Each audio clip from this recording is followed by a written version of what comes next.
Round number 8, Maciej, Janik versus Yuki Lee Bender, straight from Canada. I said this yesterday, I tweeted it out, I said, of all the matches that I got to watch yesterday, it is a privilege and pleasure to watch Yuki just dominate with Lexi, and we're ready to rock and roll as we see here. Yuki Lee Bender on the bottom of the screen, representing Lexi versus Maciej, Janik on the top with Starvo. Yeah, Yuki just proving her Ranger mastery over and over. And I'm so happy for Yuki. Yuki really torn about what deck to play leading into this event. Spent a bunch of time, I know, testing all the suspects you would expect. Starvo, Chain. Ultimately said, I'm going to stick with what works for me. I'm going to stick with what got me here. I'm going back to the hero I love, Lexi Livewire, the one that she won the Canadian National Championships with. And here you see getting right down to ice business. Channel Lake Frigid out there, ready to go. Ice business. It's a frosty one, and this is a great start here. And last night, I was so inspired. I was in the lobby of the hotel playing with Caleb Van Patten, a.k.a. Majin Bay. We were just jamming some games, and I said, I need to borrow Lexi list because I got to see how this works. And it is not straightforward. It is not easy. There's so many intricate sequencing things that you need to do. It was a nightmare for myself. You just stumble over yourself. But cards like Amulet of Ice, these were introduced in Aria, a nice, cool, all the elements got one. But right away, on your turn 0, on your turn 1, jamming that out, playing a Channel Lake Frigid, not giving your opponent any opportunity to filter their hands, and suddenly you have a lot of disruption effects and a lot of disruption threatening with that Amulet device as well. Yeah, Lexi is such an interesting hero in the context of Flesh and Blood, because Flesh and Blood, it's much more about attacking, blocking, than actually generating any arena presence. Lexi kind of does both, though. She does a good job of disrupting via things like Channel Lake Frigid, like Amulet of Ice, but ultimately, it's going to go ahead and push some damage when the time comes. Although, speaking of pushing damage, here comes some Starvo action. A little break ground. Looks like we have a yellow break ground as our first salvo from the Starvo side. Yeah, and just vanilla damage. Nothing really bad about this. No on hits. It's going to take a little bit more, to pay for that again because Channel Lake Frigid is out. But Yuki's not afraid of taking vanilla damage, and that's one thing. When I was playing yesterday, some people said, listen, unless there's an on hit, you don't have to worry about it because your clapback is going to be so much more significant. It's going to hurt, and it's going to be very detrimental. It's going to be very taxing.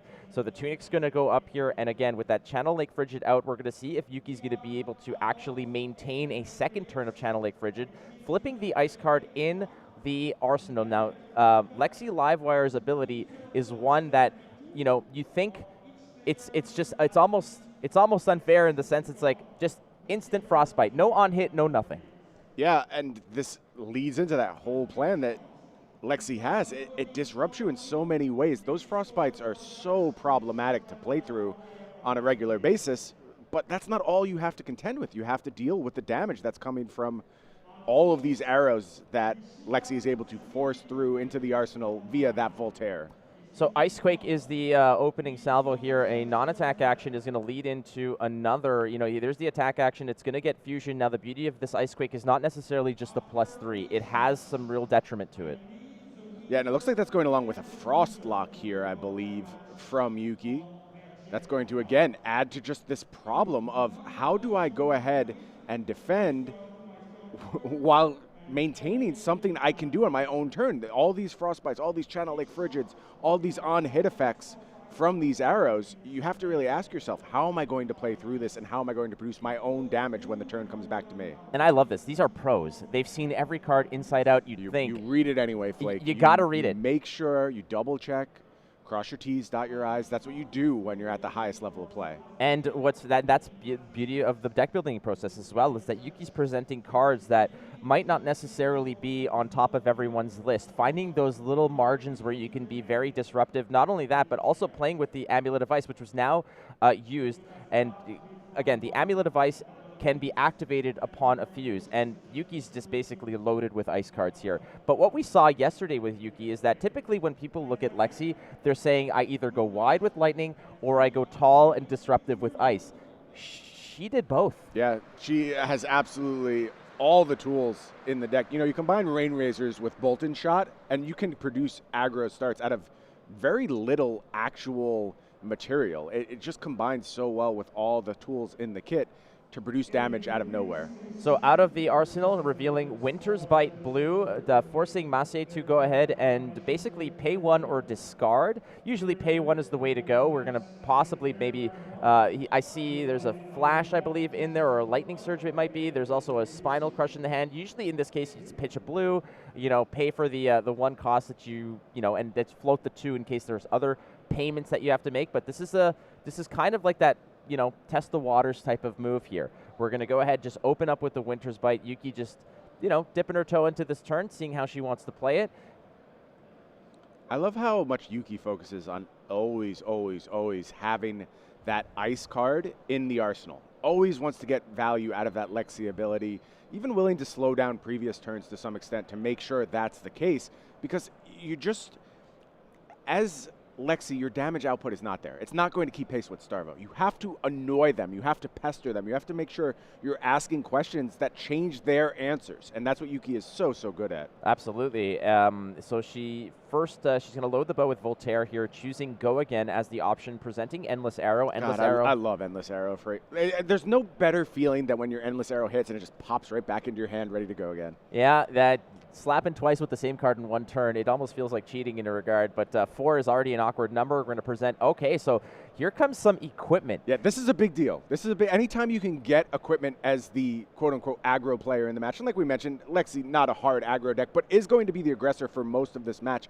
When you start eating up those equipments, you're making progress. These are meaningful gains. That life total may not go down, but having fewer equipments to deal with in the future means that if you are able to set up something that is a little bit tougher to block, something with Dominate, something with, a really meaningful on hit that gets really tall, that's problematic for your opponent. And here we see a fatigue shot coming in from Yuki Liebender. Again, speaking of problematic on hits, this was a card that when I saw it in Everfest, I thought this had the potential to absolutely revolutionize Ranger. When you think about how much value you're getting from an attack that has good base stats, like the damage numbers are there, especially this yellow version where you're crossing that critical break point of 4 damage, but reducing the base of a first attack action card, when you're playing against a class like Guardian, you're talking about -4, -5. Like, those are huge numbers to get from your attack, Flake. Exactly. A lot of those attacks, especially when they're going to be, coming in as like a 9 or an 11 Crippling Crush, cutting that in half is impressive. We saw earlier Maciej was blocking with equipment, which we mentioned was incredibly important because that is something that Yuki's going to have to get past in order to really make it awkward for the opponent to start donating cards.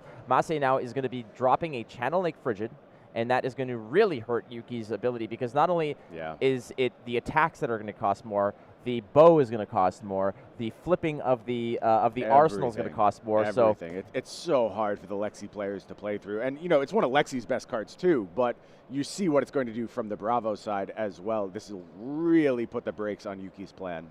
And this is an opportunity for Maciej to go ahead and reclaim some of that tempo, to go ahead and take back the aggression in this matchup. Yeah, and again, 1 turn is all you might get at the beginning here, and usually 2 is kind of a little bit of a pipe dream in certain cases, but we'll see. It depends on if you have outlets to pitch, extra second ice card in certain cases, but, Yuki's got to keep the pressure up here. I think she's quite happy that she got the leg piece, got the first block of the Crater Fist here. It's a small roadblock. It's a little bit of a speed bump here. The Channel Lake Frigid is something that she'll have to navigate. It just means that her turns are not going to be as sequenced. There's not going to be any many links in this chain. Yeah, thus far this turn is feeling like it's going to be quite anemic, actually. That was a bolt-in shot that was already in Arsenal, so there's no +1 from Voltaire or anything. And with Power 4, that means we don't have Go Again as it stands right now. Now, that could change, but also I think this might be it here from Yuki. Let's see, we're going to go ahead and activate Voltaire, possibly setting up a 6-card hand for the future, which is one of the things that Lexi can do that no other hero in the game can do right now. She's got a 3-of-a-kind in hand. The issue here is, again, the Channel Lake Frigid. Right. But once that Channel Lake Frigid thaws out, it could be one of those turns where Yuki might, if she can dodge something like Okanold, if she can dodge something like a massive Crippling Crush, any disruption effect, that is basically, it's off to the races, because we've seen in the previous matches she likes to hold all the momentum throughout almost the entire game. Correct. But I do like the way Yuki played this turn. So, like we said, not much going on there. Just an attack for 4. Pretty easy for the Starvo to soak up. But she set up for the next turn. 6-card hand, really trying to make this work. However, Starvo has some other plans here. It's time for a Spinal Crush. And again, that can really slow down Yuki's next turn. So she's got to decide how much she wants to commit to this, how much she wants to prevent. And I think there's still space with a 3-of-a-kind in arsenal, with Fatigue Shot set up ready to go. There is a space to make good blocks here and still maintain your turn. Let a little bit of damage through, but of course Spinal Crush has to deal 4 damage before that on-hit effect takes place. Yeah, so we're going to have to block 6 of this. And depending on what cards you have in hand, if maybe you want to take another turn off potentially, the problem is that we mentioned this yesterday as well.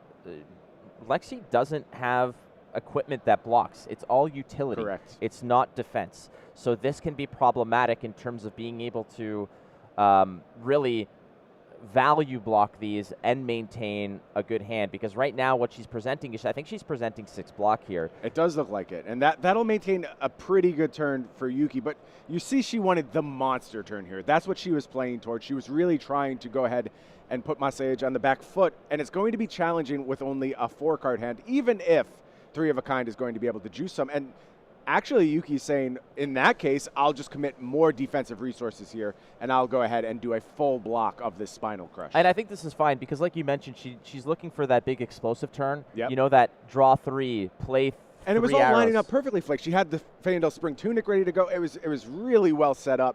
But this is what Starvo does to you, right? It finds those moments. It's not a quote-unquote disruptive deck, but you know, decks here in Flesh and Blood, they play multiple roles, and Starvo can absolutely put the brakes on you very quickly. Oh, that's what Spinal Crush is in there for, right? Remember, we at the top of the show, we talked about the importance of sideboarding. But look, Yuki's playing 3-of-a-kind anyway. Yeah, and so the idea from Yuki is that I'm going to get a good turn here. This may not be that blockbuster turn, but she prevented all the damage on the last turn, didn't cede any tempo back to the Starvo player, and now is going to go ahead and put something decent together here. All right, we're going to activate the bow. That's a Fatigue Shot red, ready to rock and roll, but you still got an option to go ahead and load an arrow. Again, thank you, New Horizon. 2 Fatigue Shots. Yeah, this is really going to, again, slow down Maciej's next turn. All right, so we're going to go through here. That is a 5-spot on the Fatigue Shot. It's going to be coming in with the go again from Voltaire. So 3-of-a-kind, again, draw 3 for 1. That seems like a nice deal. There's going to have to be some detriment to that, and that is the fact that you cannot play from hand. So what are you basically missing out on here if you're drawing with, like, what's the nightmare scenario with 3-of-a-kind? I mean, you could draw all of your ice stuff, your Winter's Bites, your amulets, and certainly that's annoying, but your deck is set up in such a way that 3-of-a-kind is just a monster burst of resources for you. You're very comfortable playing strictly from your arsenal. Of course, all of your attacks as Lexi have to come from there. Your arrows have to be loaded up. I mean, there's some exceptions. You can play in Light and Strike, things like that. But for the most part, every arrow you play is certainly going to come from arsenal. And that's why 3-of-a-kind is just, it's the glue that holds these archetypes together. You don't head out to a tournament with Ranger unless you're packing your 3-of-a-kinds. Oh, they're integral to it. Again, you're counting the major threats. Whenever I'm playing against a Lexi, it's like, all right, how many 3-of-a-kinds have I seen? How many of those big turns am I going to have to deal with? Much like Chain with the Art of War and, you know, Starvo with Oakenold. You need to be aware of this. So Maciej right now is saying, all right, that's the first one, but there's a situation here. You've got 1 Fatigue Shot. What happens if both hit? Is it a half and then a half? I believe it is, Flake. I think it scales that way. So you really blunt that first attack and take almost all the wind out of your opponent's sails. Now, of course, as the Starvo player, you could find ways to play around that. You could play more defensively and just invest, you know, in hammer that turn. Of course, Fatigue Shot only hits attack action cards. So that's one way to play through it. You just commit to a hammer turn as opposed to an actual attack turn. But it's all about things lining up. If you had previously spent your turns playing towards setting up a fuse and a big attack, something like a Fatigue Shot can be a complete blowout. All right, so this is the scenario that we're talking about. She's opting here for go again. So, yeah, here we go. It looks like there's a judge call going on here. This might actually be the situation that we discussed. I think it is, Flake. I think they're sorting out what happens if both of these Fatigue Shots hit. All right. So there we go. So that's it. We just got confirmation from the powers that be that is in fact what the judge call is about. Is it a half upon a half, which I believe Mr. Stephen Armada, Stephen Cookus has definitely confirmed that is the fact. The judges are going to go ahead and just reconfirm that with the players. But yes, so a 10 becomes a 5 becomes, I believe, you round up, so it becomes a 2. Becomes a 2. I mean, that's a wild swing. Oh no, wait. A 5 becomes a 3. It rounds up. So right. I'm sorry, Flick. You are correct. It's all good. I'm Canadian. The exchange rate to the U.S. and everything. Right. It's a different I story. only deal in hard dollars, so it's really hard for me to keep up with that Canadian math. But we'll figure it out eventually. we trade beaver pelts and right. maple syrup. But right. hey, worked for us. So here we are. All right. So Turn Timber is going to go ahead and stuff that one. We're going to fuse it as well. Why not?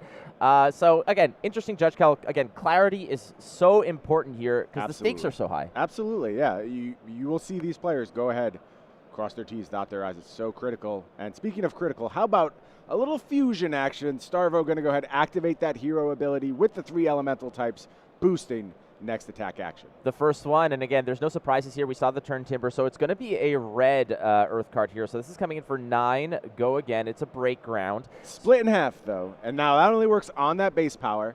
Going to be rounded up, so it's going to be -3, I believe, on this break ground. It's coming in for, coming in for 6. There we go. So coming in for 6. No problems here. Not an issue. But that's a really big swing, Flake. Like, that looks like a small reduction. Like, oh, it's still a 6 power attack. That's pretty good. But to get that from your arrow, to have an arrow that has 5 damage tacked onto it, but also reduces the next attack -3, that's worth 2 cards, essentially. Well, that's think a about full it. block. It's also that it's almost like that arrow both attacked and defended. Absolutely. Right? So absolutely. double duty. And Flesh and Blood is all about efficiency. It's about getting the most out of your cards and finding those small edges over and over across the course of a game. And things like that really add up when every game is so tight and comes down to the last few attacks. Channel Lake Frigid being given here as a block again. It might be a situation here where Yuki's like, all right, it's no more defensive time. I might have a hand here. I might find an opening here. But that hammer is coming through, again, on hit. It is an icy hammer, so that means that 4 attack on hit will create another frostbite. That could be very detrimental, but Yuki's got a lot of blue cards in her list. You need that kind of 1-pitch card to fuel most of your turn, even though there are a lot of 0-cost arrows in her build. Using Voltaire twice will cost 2, and that is crucial. The go again into the +1, and who knows, even further from that. So it's just a 4 coming through. And again, without equipment to kind of soak up that extra 1 leak, that could be problematic. That is a weakness that Lexi's going to have to deal with. Absolutely. But look, I mean, Yuki didn't come to the table not testing the Starvo matchup. She's got a plan here. She knows what she wants to do. If she's comfortable taking that 4, that means she's already lined up her clap back. But it is going to be a block lined up here. Going to prevent that damage. So probably a bit of a downturn from Yuki here. Still, you could set up that 6-card hand, and there's this kind of an ebb and flow when it comes to Lexi, where it's like really big turn, then slow things down a little bit. Really big turn, slow things down a little bit, and it just happens over and over. Here you see Yuki activating that Lexi ability, going to go ahead and turn a Rain Razor's face up. You might say, Flake, that doesn't do anything. Why would you bother doing that? Well, the trick is with New Horizon, when you have a face-up card in your arsenal, you get an additional arsenal slot. So Yuki went ahead, activated that, flipped up the Rain Razors, and was able to put in a 6-card. And if you're on the defensive side as Starvo, this is what you fear. 6-card hand with Rain Razors ready to go.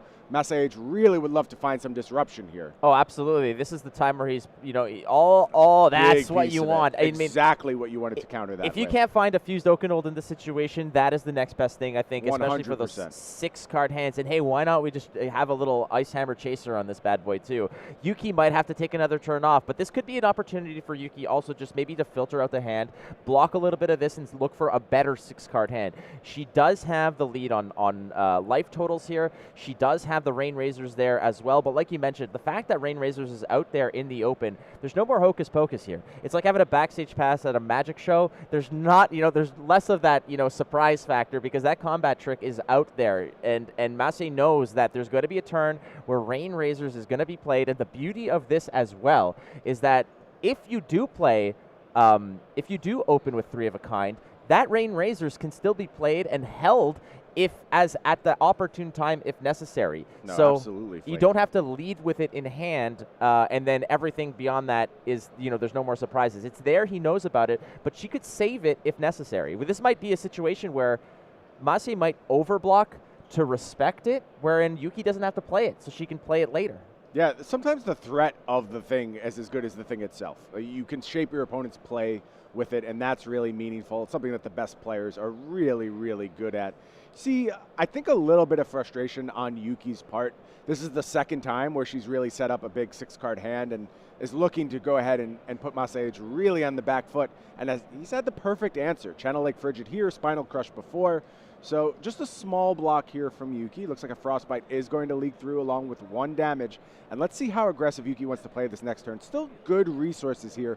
5 cards in hand, Rain Razors at the ready, but that Channel Lake Frigid really complicating things. That's a Sieps. That is a Endless Arrow that was donated there for blocking purposes. Yuki does have another Endless Arrow. Now, unafraid here. Maybe just making space. I think so. I think this is, again, when you see that Bolton shot played face down, it's not getting any kind of buff. A lot of times that just signifies I'm just clearing out my arsenal. I'm just looking for the minimum attack here. Kind of like this is Lexi's version of just using the weapon for the turn, right? And resetting a little bit. This is how Lexi's get that done. There's some potential for Rain Razors and this turn to extend. And I think to some extent, if you're Maciej, you have to respect that. You have to think, what's the worst that happens here if I just let Yuki do what she wants to do? Can I get really punished? I think, though, this is a bit of a semi-bluff, I would call it, where you're just trying to get the most out of your turn and you're going to set up for the future turn after this, hoping that Channel Lake Frigid is gone. Yeah, Yuki's just been ready to pounce here, right? It just seems like all systems go. Both players, okay, I was just about to say, both players have had fully loaded tunics the entire game. They haven't touched that, but the first activation of Crown of Seeds here is going to cycle a card from the arsenal to the bottom, draw a card, and it's going to prevent the next source of damage that leaks through. And Yuki, same thing. Yuki's been on that tunic the entire game. You'd think that by now you could have probably had an additional resource ready, but still, you need to pick and choose your shots. If you're just trickling in a little bit of sort of medium damage, you got to be extra on this. It's not about being mid here. You got to have those explosive turns. We saw yesterday Yuki go with an 8 attack, a 9 attack, and an 11 attack all in a row, all with on hits. It was ridiculous, and I think that's what she's trying to line up here. She's trying to line up a position where she can really push the tempo so that she has the kill shot in the next turn. Flake, one of the things that separates good Flesh and Blood players from great Flesh and Blood players, the great players recognize that dealing like small amounts of damage across multiple turns is not the same as large bursts of damage. It's just fundamentally different to produce a 20 damage turn, a 25 damage turn, rather than have, an 11 damage turn plus a 12 damage turn. When it comes in those huge chunks, it really messes up your opponent's plan, and it's one of the things that Starvo is best at, producing huge chunks of damage. And there you see one of the primary ways they achieve that. It's Oakenold time. Now, this isn't super fused, as we like to say. No Starvo activation on top of it, but it does just play Oakenold as intended. A little bit of fusion there. Going to have that on-hit effect. Yeah, the on-hit effect, if it does trickle for anything. This isn't Crush, okay? This is the new hotness, and Oakenold is going to be, if it tickles you for 1, it's going to take 2 cards out of your hand, and that is not a good thing.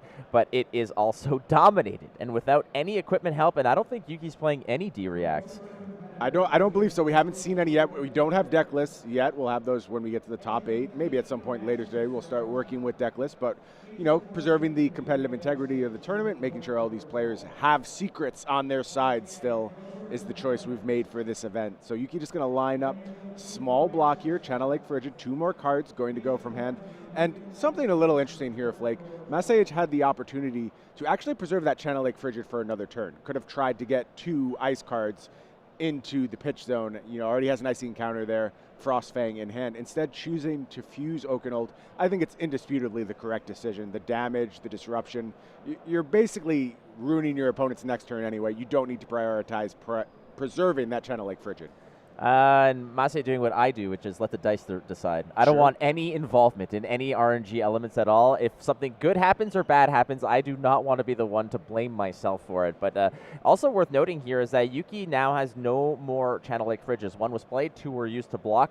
And it's a very important Starvo strategy here sometimes to hold on to a Channel Lake Frigid or not necessarily jam them out as soon as you get them. I've seen situations where, especially against Chain, because late game Chain could get really stuffed by a Channel Lake Frigid with all the blood depth, but in this case as well, it might serve Maciej well to really strategically play a Channel Lake Frigid to when you see that maybe they're setting up for that 6-card, 3-of-a-kind hand, you jam that out and that might be enough to help you out. And in this case, well, there's an endless arrow. A triple evergreen block lined up by Maciej, just basically resetting the hand here, saying, I don't want anything to do with this garbage, get it out of here, and just going to come through with the winner as well. And finally, it looks like Yuki is going to be able to leverage a 6-card hand. Let's see if she drew the goods here. Has to decide how to first interact with this winner as well. It looks like she's just reaching for a pen, going to go ahead and take 4 damage, get that frostbite, and you could see her kind of licking her chops. She knows this is the opportunity she's been waiting for with this 6-card hand. Yeah, Maciej with his own 3-of-a-kind. Why not? Yeah, not the one he was looking for. Not at all. All right, so it looks like Yuki's ready to rock and roll here. That frostbite is probably going to be negligible, given the fact that whatever you're paying for that frostbite can be recovered from the tunic. Right. We can get that rocking and rolling. We're going to pitch the Winter's Bite here. Yeah, has the blue available. Here we go. Start it off. Rain Razors is the first order of business. Get out of here, Frostbite. Don't want to see you. So that is the first indication that this is going to be fireworks, ladies and gentlemen. Yep. So Rain Razors is going to be played +2 to all arrows. And how many do you think are going to be raining out of the sky on this turn? As many as we can find, that's for sure. Yuki just has the green light here, looking to really both disrupt and damage her Starvo opponent in this moment. Okay, so we're going to fuse this Blizzard Bolt, and on hit, whenever an attack deals damage, create a Frostbite token. Any attack. Any attack. This lasts for the rest of the turn. This is a really big deal for Yuki. Now the question is, what is that other card in hand? Is it another arrow? Is she going to get another attack here? Or is it going to sort of take the foot off the gas a little bit and just be an Amulet of Ice Sleep Dart to close out this turn? Well, I mean, Rain Razors, I think that if this turn isn't like that magical turn we saw yesterday, it might just be good enough. 7's a lot. If she can chain together a 7 with maybe another 7 or 8 on top of this, that might be good enough, especially the on-hits with the Frostbite. I think what Yuki wants to do here, obviously, is, punch through for a little bit of damage, but if she can sort of shake up the hand with a few Frostbites, she might be able to get another 4 or 5 card hand to continue that pressure. You're exactly right. Yeah, Yuki was all about tempo yesterday. It was all about maintaining that tempo, and that has to be her method here, right? Oh, 100%. And look at this block being put down for Maciej. It's just a really hard commitment to stopping this Blizzard Bolt, and that's fine. You don't want to be hit by the Blizzard Bolt, but the problem is that ability persists throughout the turn. So there's almost no way Maciej makes it out of this turn with any kind of clapback against Yuki, and then she could start turning the corner, putting her foot on the gas, and trying to squeeze this Starvo out of the game. And there's still a bunch more damage coming. This Searing Shot's representing a lot of damage, as well as that Sleep Dart sitting in Arsenal ready to go. Yeah, well, I mean, it's a whole lot of red that he just donated to the board. That's unfortunate for Maciej here. That hand was probably unplayable to begin with. Yeah, I mean, look, early in the game, hands lined up really well. Had exactly what was necessary to stop the 6-card salvo. But Yuki did a great job of playing through that, persisting, finding what I like to call the Ranger weapon attack, which is just, here's my 0-cost arrow from Arsenal. I'm doing 4 on this turn. I'm doing something. I'm not spending any resources, and I'm moving the game forward without really committing much to the board. That's so critical for these Lexi players. And Flake, if you want to learn how to play Lexi, this is who you watch. This is how you get it done. Listen, I'm a fan. I'm not shy to say it. I tweeted at her. I got to talk to her. She's a Canadian like myself. I am very proud that Yuki Lee Bender is the Canadian national champion on Lexi. I said, when you are ready, I am all for getting the list and learning, because this is not only a powerful hero, but man, is it fun. But look at that damage output on the turn, Flake, and just destroyed Maciej's turn. Nothing coming back, and that means Yuki's going to try and keep things going, keep the tempo on her side. Can she find more disruption? Fresh 4 off the top. This is a spot, I'll warn you, Flake, this is a spot where Lexi can falter sometimes. If you hit a hand that really doesn't do much, you're in trouble, but Art of War is going to go ahead and probably clean up this hand pretty nicely and give Yuki some good options here. Let's be real here, and it's an Art of War that you're paying with the tunic, so it's kind of a freebie here. Oh, yeah. This is looking real good for Yuki, because basically 2 turns in a row, she's going to start to go, she's going to be able to pop off. Art of War here is an instant card that you'll be able to choose 2 of the 4 options there. Typically, it's usually something like +1 and draw. The draw is usually what you want to go with. But look here, Flake, Yuki playing it differently, and you see why. I think this hand is all reds besides this Art of War. So she's got to find resources for this hand, and this is a powerful attack in and of itself. It's Ice Quake powering up this bolt-in shot, giving it go again, and representing some frostbite damage. So, you know, Art of War was an option there. You could roll the dice. You could use your Tunic, play the Art of War, see what comes off the top. Yuki's saying, I have a decent plan here, some consistent damage output, and I feel much more comfortable just demanding something from Macie's hand and not just leaving my entire fate up to chance. 1 resource floating in the form of a fully loaded Tunic, 1 card in hand. I'm not sure what that card is. It could potentially be another attack, but coming in 7 tall with some detrimental on-hit effects is a nice way to kick this off. We saw that Maciej donated the entire hand just to stay relevant in this game, but that looks to me like we're just blocking. There's a wow, we're playing with, that's a sink below as well. We're going to stuff this entire attack here. And again, fascinating card choices in certain cases here. You know, we saw Frost Locks in certain cases, and now it's Yuki who wants to take a look at what these cards are. Yeah, and I'm going to tell you, Flake, I'm with her. I don't know what card that is. I actually can't tell you. I recognize almost every card in Flesh and Blood by the art. It's not something I really struggle with. Imposing Visage. Okay, interesting. I've never seen this played in a Starvo list before. Yeah. New Everfest print. Search your deck for an aura card with cost X or less, put it onto the arena, and then shuffle. Really interesting decision from Maciej there. I'm assuming this is about Channel Lake Frigid a lot of the times. Just go ahead and keep that out there in really important spots. And I can see that as being like kind of chain tech. So really cool addition from Maciej there. Yeah, in certain cases you have that mentality of I can only play 3 Channel Lake Frigids. How can I really extend that? Well, you could play tutors for them, right? You can go ahead and fish them out and get them, so you have more opportunity to acquire these clutch cards. And if you're thinking that chain is going to be the problem that a lot of people thought it was, having a Channel Lake Frigid on that Shackle 5, 6, 7 turn is basically lights out in many cases. No, I like that a lot. And you see Yuki just content to soak up some damage here. Going to go ahead and activate Lexi. And it is Rain Razors in the arsenal. So is this the salvo that's going to put Maciej on the ropes? Having a blue pitch is already a good start. We saw earlier how they had to how Yuki had to pitch the yellow of the Art of War in order to fuel that turn. Here comes I believe this is a Pathing Helix, and coming in for 4. And 4 in air quotes. 4. We see that Rain Razor sitting right there, Flake. She's not fooling anyone. We know there's damage potential lined up from Yuki, and I think that maybe a second Rain Razor's in hand from Yuki. So real surprise damage out of nowhere potentially available here. Just has to see if there's the arrows to really take advantage of a double Rain Razor's turn. Well, let's be real here. She's got the Hocus Pocus. She also has the Abracadabra. So yeah, Fatigue Shot, I believe, the other card in hand for Yuki. Coming in for 4, again on 8. This is a dangerous situation. Again, no block from the feet. You've got 1 block coming in from Crater Fist as well. We do know that Maciej is playing Turn Timbers, playing D-Reacts. We saw some Sink Belows. Yeah. So there are some defensive potentials here, but 4 is still an awkward position to be. And I think, Flake, what Yuki has the potential to offer this turn are 2 8-power attacks. Maciej is at 8. So if you eat a huge portion of the hand here, you could just take Maciej's entire turn by committing everything, or you could go ahead and arsenal Rain Razors, play towards the finish on the next turn. One thing that you have to notice, that Bastion, still ready to go, still untouched on Maciej's side, has not been committed to defense yet. Count all the equipment available. There's a Crater Fist block left. There's that Feyendel Spring Tunic block left. You have to be very aware of how much latent defense is sitting on the arena for Maciej. Still contemplating here. Again, it might be the worst feeling sometimes, Brian, is when you've got a really great hand, but you're presented these uncomfortable situations. Finally, we're going to see the Stalagmite is going to be blocking here with the Crater Fist.